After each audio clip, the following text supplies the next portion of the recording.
So with it, the poll question that we asked you over the weekend, and this ironically enough was like during the Lakers versus Phoenix Suns game. So it was at the very beginning of the game. I should mention that. It was the very beginning of the Phoenix Suns game. So there could have been, looking at the poll numbers, there could have been a type of influence to where like the fans were seeing the Lakers beat down on the Suns to be like, yeah, no, we definitely want to see this first round. Like out of all those teams, the Jazz, the Suns, the Clippers, and the Nuggets, I wouldn't mind playing any of those teams, to be honest. But I'd rather play this. I see the Suns kind of scare me though. Well, no, okay. If the playoffs were to start today, who would you like to personally face in the first round? Jazz 9%, Suns 49%, Clippers 20%, Nuggets 22%. Maybe I'm saying the Suns because they did not make the playoffs last year, whereas the Jazz might have playoff experience, the Clippers might have playoff experience, and the Nuggets, who made it to the Western Conference Finals last year, definitely have playoff experience. Like the Nuggets, another banged up. Clippers too. Jazz are one of those like low key teams that might. They're getting back together though. They're like Donovan Mitchell's back in the line. Oh, we don't want that then. Okay, never mind. So, okay, I would rather face the Jazz than I do the Clippers. Yeah, I think you're right. Because Paul George and Kawhi Leonard are still farther along in their health process versus Anthony Davis and LeBron James. Well, see, the thing with the Suns is that you had CP3, which is very injury prone for some reason during the playoffs. He always gets hurt. Yeah. I mean, name a year where he didn't get hurt. Can you? Maybe in the playoffs when they were down 3 or when they were up 3-2 with the Houston Rockets against the Warriors, and then the refs kind of like threw that one. But like that was the year the Rockets should have made it to the finals. They should have that year, but they didn't. So. I voted for the Clippers in this one because I always thought that Utah is a very, very difficult place to play, as is Denver because of the altitude.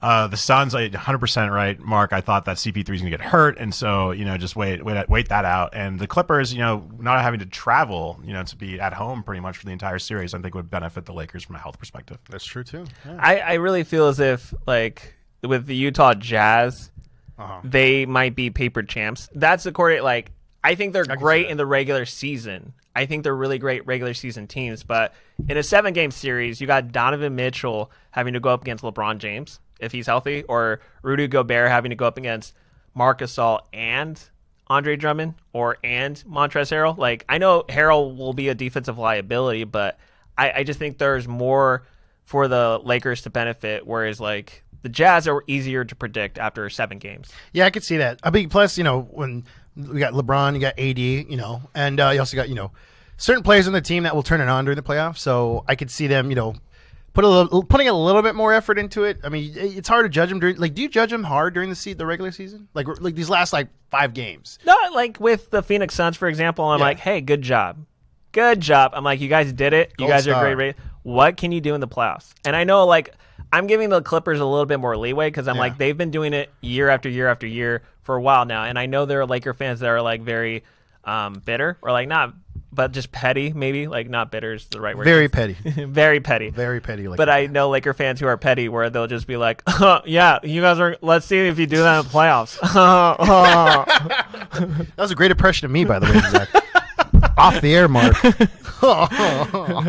Hey, like, once I touch your hand during the break, I feel as if I pick up your energy, man. You pick up more than that. There's a... Hey. Clean show. No.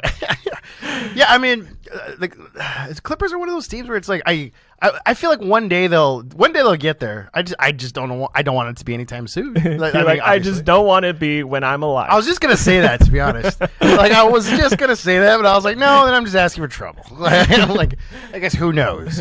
But I mean, with the Clippers, I feel like they'll figure it out at the same time. I don't know. Like, it's kind of tough this year.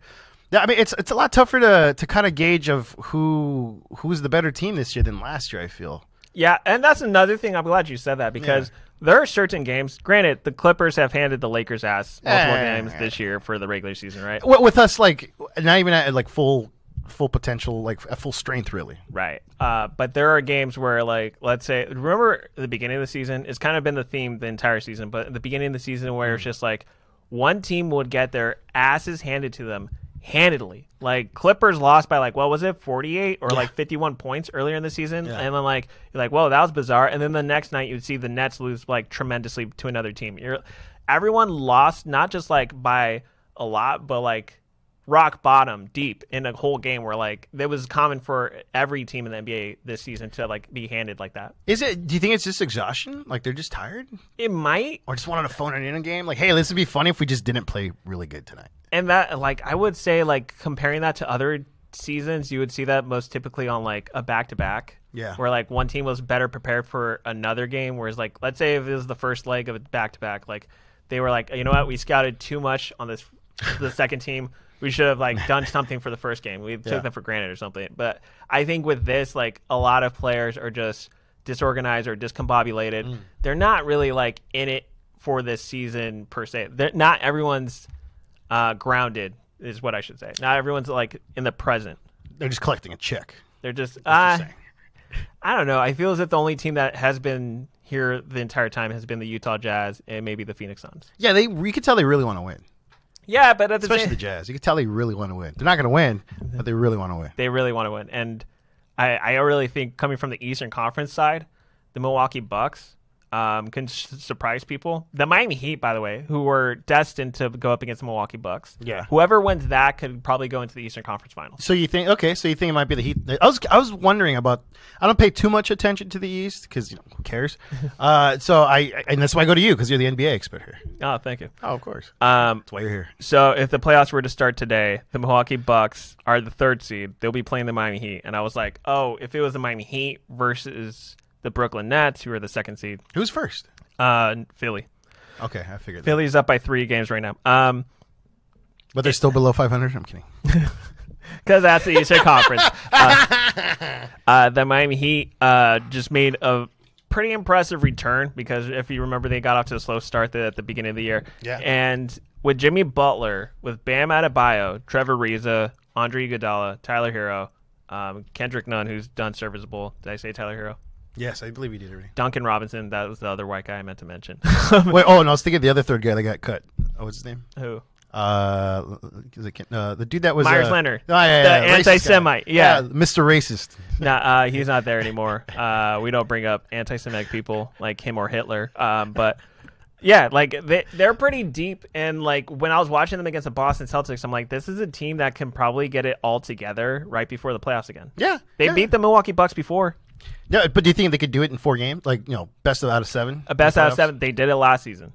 They can do it again. Like they match better against Giannis than most teams do. Did anybody have their money on Miami last year? I did not see. Only Miami fans did. Yeah, right. I remember seeing Miami. And Rick Ross. And Rick Ross probably. Yeah. But I remember seeing Instagrams come up of like Miami Heat fans going like, "Can you believe that? Do you believe that the Miami Heat will make it to the finals?" I'm like, "Are you guys delusional?" Yeah, I was like, "There's no way," because it's like Miami was only popular when Shaq was there and LeBron was there. Well, D-Wade too. I should clearly it was Wade, but as far as the Riley Alonzo Mourning teams in the 90s too. Well, that too. Well, so okay, so I guess I don't you know. could have said, but I like how you left out D-Wade. That's like pretty much. I know that's okay. Well, the Lakers. I'm were trying only to discredit good. them. Damn it. The Lakers were only good when Shaq and Powell were there. That's right. Go Lakers. I don't know.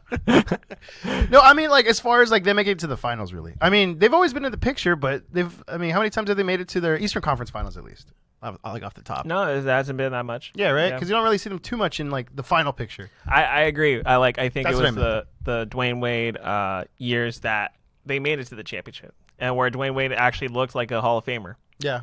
Yeah. I mean, and that's it. Like, so, like, because I feel like with Miami, I mean, the last time they were relevant was when LeBron was there. And I just did not expect this so soon already. I guess that's what I'm getting at. I just did not expect Miami to kind of have a resurgence like right away. Yeah, and I just look at this. Okay, so Brooklyn, whoever wins the Brooklyn series, which probably will be Brooklyn, will play Milwaukee versus Miami. And then Brooklyn will then, if they win that, probably have to face Philadelphia because Philadelphia would have to get through the Knicks, Atlanta, Indiana, or possibly Washington. Do you think the Sixers can beat the Nets? If it's a gauntlet such as that, Philly's going to be like, okay, so because I feel like they're mad. I mean, they're a mad team because they've gotten so close. You know that like gauntlet match in the WWE where it's like, oh, like the hero is there in the first round and like he makes it all the way to, and he's just tired. He's just exhausted, and then coming in is like the person that's a heel, the bad guy, and he just like takes him out real quick. Yeah, that's the Sixers. The Sixers literally can just wait until the war is over, and they'll just pick up their check. Yeah, and I could see that. So you're saying right now you're calling it Lakers Sixers? It could be Lakers Sixers, and then Danny Green could get.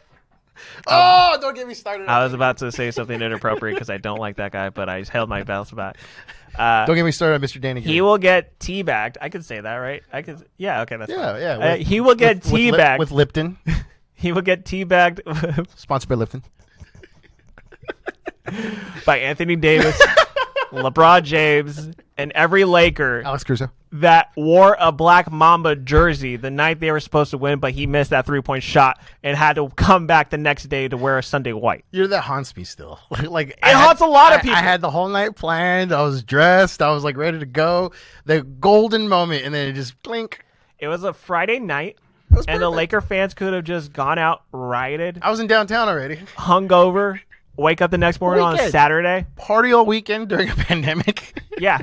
Instead, we had to wait and then do it on Sunday, where it's just we had to go to work the next day. I had to work too. I was stuck at work at the day job. That was no fun. So yeah, I hope we do. I hope we do. I hope the Lakers make it all the way. We do play against 76ers, so that way we can rip Danny Green's heart this time. Have you ever tried to do donuts on an empty intersection right outside Staples Center where Flower is? Huh? Have you ever tried? Do you know the type of vertigo you give yourself the next morning?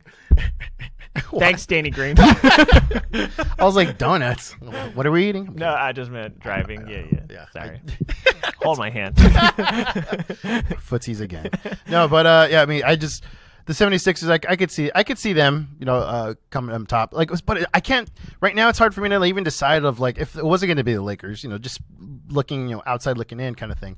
It's hard to tell which team would kind of come out of the West this year if it wasn't going to be the Lakers. Well, I think no matter what, the Lakers are going to be in a war because that's the Western Conference every year. Yeah. The Western Conference is always a bloodbath where it's look, I'm saying, I would rather face the number 1 seed or the number 2 seed. I would rather face them over the 3 or 4 seed, which goes to show how deep this Western Conference field is. Yeah. I mean, just the fact that, because let's face it, if the Lakers were still healthy, they'd probably be a top 3 seed. Yeah. Assuming that. But now they're in, 7th? Hopefully they kind of stay there. I mean, I don't know how these next couple of games are going to go, but they're still a team. They're still the reigning championship title holders. I don't know. I was trying to think of something wrestling related, but they're still they're the undisputed champs. They're still the champs. So until you knock them out, a new team comes in and that would be that. But you still got to at least give that respect. Anthony Davis last game dropped 42 points, 12 rebounds on 13 of 27 shooting. Alex Caruso dropped 17 points, 8 assists, and really a lot of people were giving out assistant coach Handy a lot of his praise because they saw the development that Caruso was doing during the game. And they were like, yo, that's all coach. Handy, dude. That was all coach. And so just seeing those two alone, those two stood out against the Phoenix Suns, and I really think Anthony Davis being back to full health and Alex Caruso providing such a more responsible role as a role player is going to take the Lakers far. They got to step up. I mean, that's end of the day. These guys got to step up. I want to see KCP shooting lights out like he did last season. During the playoffs. I mean, he was just can't feel his face, that kind of thing. Yeah. I just want to see Caruso. Even Kuzma. I mean, Kuzma kind of messed up a couple. I know you're not the biggest Kuzma fan. No, yeah, I am a Kuz supporter, but he really made me mad after the Portland game. Yeah, that was some BS. Because that was a game where the Clippers beat the Lakers. It was a back-to-back, wasn't it? I believe so. It was a back-to-back where they had to go up to Portland for a night and play the Trailblazers. And you're already thinking, you're like, all right, I have no expectations in this game. If the Lakers lose, fine, that's fine. That was my expectation, to be honest. And then after the second half, after halftime, yeah, going to the second half and seeing the Lakers take the lead when it was 74-73, I felt like Hawkeye in Endgame, or in Endgame where it's just please don't give me hope. Oh yeah, don't give me hope. Lakers Twitter was on fire those couple of games. Well, those games, because everyone was like, "Are these the worst games?" No, we've experienced way worse. Plus, calm down. Yes, I understand that. Anthony Davis's that was his real return was the Portland game. Yeah, that was where he actually looked 100% and looked really well. Kuzma was the one that sabotaged that entire game for the Lakers. You could say the refs too. But he looked good doing it, I guess.